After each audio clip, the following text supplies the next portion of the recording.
ओम शिवाय शिव भक्तों, हर हर महादेव। मासिक शिवरात्रि की वो रात्रि जिसे शिव और पार्वती के मिलन की रात्रि कहा जाता है। और इस दिन जो भी व्यक्ति अपनी कामना कहकर एक बेलपत्र और एक शमी के पत्ते का उपाय चुपचाप करके आ जाता है महाराज, उसकी चाहे कितनी भी बड़ी कामना क्यों ना हो, शिव शक्ति तक जरूर पहुंचती है। गुरुदेव की कथा से सुनकर और समझकर बहुत आसान भाषा में आप सभी को बताऊंगा। सबसे पहले बात करते हैं हमारे पहले वाले उपाय की। पहला वाला जो उपाय है, आपको एक बेलपत्र और एक शमी पत्र से करना होगा। गुरुदेव ने कहा कि अगर आपके जीवन में धन को लेकर के समस्याएं हैं, पैसा कहीं से नहीं आ रहा है, कर्ज लेने की नौबत आ चुकी है, अगर आपको जीवन में अपार धन संपदा की वृद्धि करनी है तो इस वाले उपाय को शिवरात्रि के दिन करना स्टार्ट कर दीजिए। मात्र आपको एक बेलपत्र लेना है जो कहीं से भी खंडित कटा फिटा ना हो। नहीं मिलता है, बाबा की शिवलिंग पर जो बेलपत्र चढ़ा है उसे धो करके काम में ले सकते हैं। और साथ ही साथ आपको लेना होगा एक शमी का पत्ता। एक शमी का पत्ता आपको यहां से तोड़ना है। ये जो पूरा गोले में बनाया ये एक शमी का पत्ता है। काफी सारे लोग इसको एक शमी का पत्ता समझ देते हैं, नहीं, ये पूरा एक शमी का पत्ता है। खंडित नहीं होना चाहिए। काफी बार क्या होता है कि हम लोग जब इसको तोड़ते हैं ना तो एक या दो पत्ती इसकी अंदर से, ये वाली जो छोटी वाली पत्ती टूट जाती है। ऐसा नहीं लेना, आपको पूरा एक शमी का पत्ता लेना है, एक बेलपत्र लेना और एक लोटा शुद्ध जल अपने घर का लेना है तांबे के कलश में। बस इन तीन चीजों को लेकर के आपके आसपास जो महादेव का मंदिर हो, छोटे से छोटा ही मंदिर क्यों ना हो, वहां पर आपको पहुंच जाना है। जैसे यहां पर पहुंचोगे, मासिक शिवरात्रि के दिन किसी भी समय पर उत्तर दिशा नॉर्थ डायरेक्शन की तरफ मुख करके आपको खड़े हो जाना है। दोनों हाथों में सबसे पहले आपको एक लोटा शुद्ध जल जो लेकर के आए हो उसे लेना और श्री शिवाय नमस्तुभ्यम मंत्र का स्मरण करते हुए बाबा की शिवलिंग पर समर्पित कर देना। किनके नाम से करोगे? यहां पर आपको करना है कुंदकेश्वर महादेव के नाम से। कुंदकेश्वर महादेव के नाम से समर्पित करना। जब आप ये पूरा जल समर्पित कर देंगे, अब आती है बारी जो बेलपत्र और शमी पत्र को समर्पित करने का तरीका गुरुदेव ने बताया।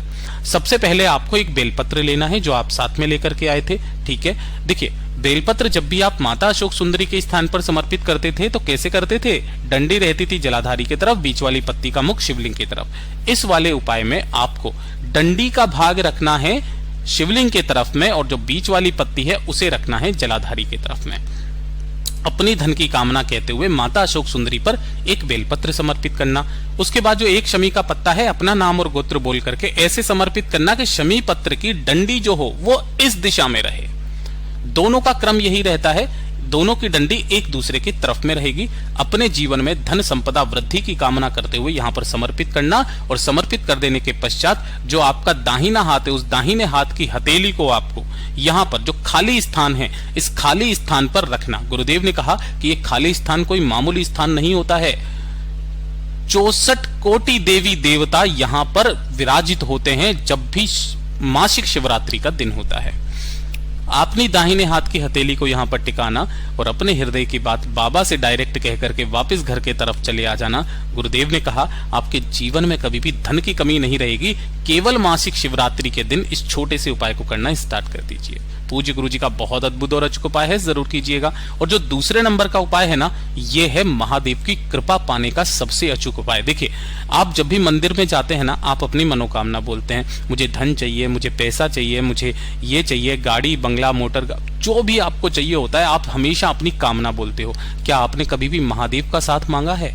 गुरुदेव ने कहा कि जिसके साथ में महादेव होता है उसे किसी चीज की कमी महादेव आने ही नहीं देते हैं। और अगर आपको महादेव की असीम कृपा चाहिए तो सबसे सुंदर दिन होता है 12 महीने की शिवरात्रि, 12 महीने की प्रदोष के दिन।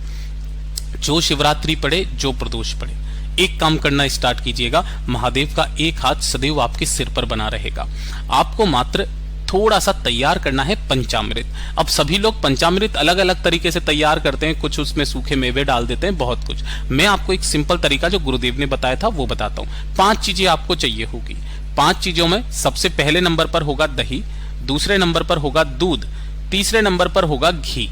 अब एक चीज का ध्यान रखना, यहां पर जो दही होना चाहिए गाय का, दूध का होना चाहिए, और ये जो दूध होना चाहिए ये भी गाय का कच्चा दूध जिसे एक भी बार गर्म नहीं किया गया होता है, और गाय का ही घी चाहिए। ये तीनों चीजें गाय की होनी चाहिए।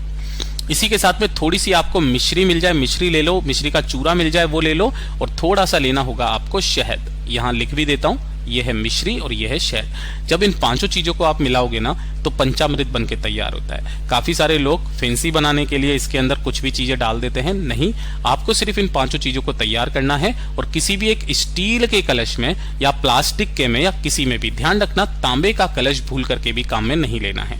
आपको अलग से एक तांबे का कलश लेना है जिसके अंदर जल भरना है और ये जो आपने पंचामृत तैयार किया है इसे किसी भी स्टील के कलश में, स्टील की कटोरी में आपको ले लेना है। इन दोनों को लेकर के पहुंचना भोलेनाथ के मंदिर में शिवलिंग के पास। किसी भी समय चले जाना, सुबह जाना चाहो सुबह, शाम को जाना चाहो शाम को, और सबसे सुंदर समय गुरुदेव ने बताया प्रदोष काल के बाद में। जैसे ही आप यहां पर पहुंचोगे उत्तर दिशा नॉर्थ डायरेक्शन की तरफ मुख करके आपको खड़े हो जाना है। यहां पर खड़े होने के पश्चात सबसे पहले आपको क्या करना है, शिवलिंग पर जो भी चीजें समर्पित है आपको शिवलिंग को अच्छे से साफ कर लेना है और उसके बाद में जो आपने पंचामृत तैयार किया है उसी पंचामृत से आपको इस पूरी की पूरी शिवलिंग का अभिषेक करना है। पूरी शिवलिंग पर आपको पंचामृत श्री शिवाय नमस्तुभ्यम मंत्र का स्मरण करते हुए अच्छे से लगा देना है। उसको अच्छे से उसका लेपन करना, महादेव से कामना करना और महादेव का जो मंत्र आपको आता है उस मंत्र का स्मरण करते रहना। स्मरण करने के पश्चात आपको दोनों हाथों में उस कलश को पकड़ना है जिसके अंदर आप जल लेकर के आए हो, जल वाला तांबे का कलश है ना, और श्री शिवाय नमस्तुभ्यम मंत्र का स्मरण करते हुए आपको 7 बार इस जल को शिवलिंग पर छोड़ना है। किस तरीके से, पहले अपना नाम और गोत्र बोलेंगे और थोड़ा सा जल समर्पित करेंगे, फिर नाम और गोत्र बोलेंगे, फिर थोड़ा सा जल समर्पित करेंगे, फिर नाम और गोत्र बोलेंगे, फिर थोड़ा सा जल समर्पित करेंगे। ऐसे 7 बार में आपको संपूर्ण जल शिवलिंग पर समर्पित कर देना है। शिवलिंग पर समर्पित कर देने के पश्चात आपके जो दोनों हाथ हैं उन दोनों हाथों से आपको शिवलिंग का ये वाला हिस्सा इस तरीके से स्पर्श करना है और अपने हृदय की बात, अपनी मनोकामना जो आप लेकर के आए हो कि बाबा मुझे मेरे जीवन में कुछ नहीं चाहिए, बस मेरे को आपका साथ चाहिए, जब तक आप मेरे साथ हो मुझे किसी चीज की कमी ही नहीं होने वाली है, अपनी कामना कह करके चले जाना। पूज्य गुरु जी ने कहा महादेव का सदैव एक आशीर्वाद, उनका हाथ सदैव आपके कंधे पर रहेगा, आपके सर पर रहेगा। गुरुदेव का बहुत अद्भुत और अचूक उपाय है, जरूर कीजिएगा। और तीसरे नंबर का उपाय इस शिवरात्रि के दिन का सबसे अचूक उपाय होने वाला है। ध्यान से सुनिएगा, जिन भाई बहनों की नौकरी नहीं लग रही है, काफी लंबे समय से वो नौकरी के लिए तलाश कर रहे हैं, चाहे प्राइवेट हो चाहे वो सरकारी हो, इंटरव्यू के लिए जाते हैं, इंटरव्यू पास नहीं हो रहा है, कोई कार्य है जो आपका पूरा नहीं हो रहा है, तो उस कार्य की सिद्धि के लिए, चाहे वो आपकी नौकरी के लिए हो, चाहे व्यापार के लिए हो, चाहे कोई घर की कोई काम काज का हो, चाहे कोर्ट कचहरी का कार्य हो, कार्य सिद्धि नहीं हो रही है तो ये 12 बिंदी वाला उपाय करना बिल्कुल भी मत भूलिएगा। आज के दिन आपको लेना होगा थोड़ा सा लाल चंदन, है ना। पूज्य गुरुजी ने कहा कि अगर आपको ओरिजिनल लाल चंदन मिल जाए इस तरीके का तो वो ले लेना। इसी के साथ में आपको लेना होगा थोड़ा सा पीला चंदन, अष्टगंध मिल जाए अष्टगंध ले लीजिएगा। और साथ ही साथ लेनी होगी 5 बेलपत्र जो कहीं से भी खंडित कटी फटी ना हो, इस चीज का ध्यान रखना। और 1 लोटा शुद्ध जल अपने घर का ले लेना तांबे के कलश में।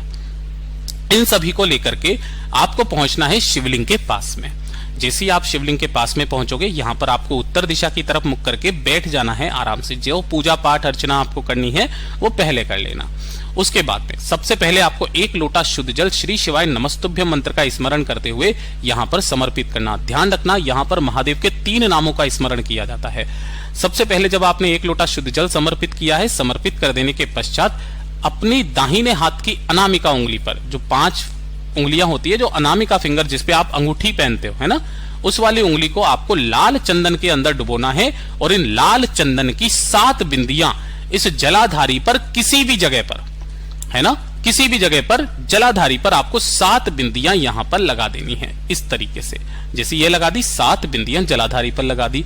उसके बाद में आपको अपनी उसी उंगली को धोना नहीं है, बिना धोए ही उसे पीले चंदन के अंदर में आपको डुबोना है। और उस पीले चंदन की 5 बिंदी आपको माता अशोक सुंदरी के स्थान पर अपनी कामना कह करके लगा देनी है। ये 12 विधियों का उपाय है, ठीक है। ये करने के पश्चात जो 5 बेलपत्र आपने लिए हैं, 1-1 चंदन की बिंदी उनके ऊपर रख करके और उन 5 की 5 बेलपत्रों को शिवलिंग पर समर्पित कैसे करोगे कि सभी की जो डंडियां रहेगी वो अलग अलग दिशा में होनी चाहिए। इस चीज का ध्यान रखना, ठीक है, अलग अलग दिशा में होनी चाहिए। इस तरीके से जब आप इस उपाय को करेंगे, महादेव के 3 नाम, पहला रंगेश्वर महादेव का स्मरण करोगे, दूसरा चंपेश्वर महादेव का स्मरण करोगे और तीसरा कुंदकेश्वर महादेव का स्मरण करोगे।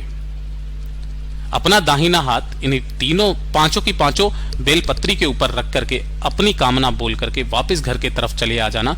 1 से 2 शिवरात्रि या 1 से 2 प्रदोष करके देख लेना, आपका वो कार्य जरूर पूरा होगा। पूज्य गुरु जी के सभी उपाय बहुत ही ज्यादा खास और अद्भुत है, जरूर कीजिएगा। वीडियो पसंद आए तो लाइक जरूर करना, चैनल को सब्सक्राइब जरूर कीजिएगा। मैं आपसे मिलता हूं अगले वीडियो में, तब तक के लिए ओम नमः शिवाय, जय महाकाल।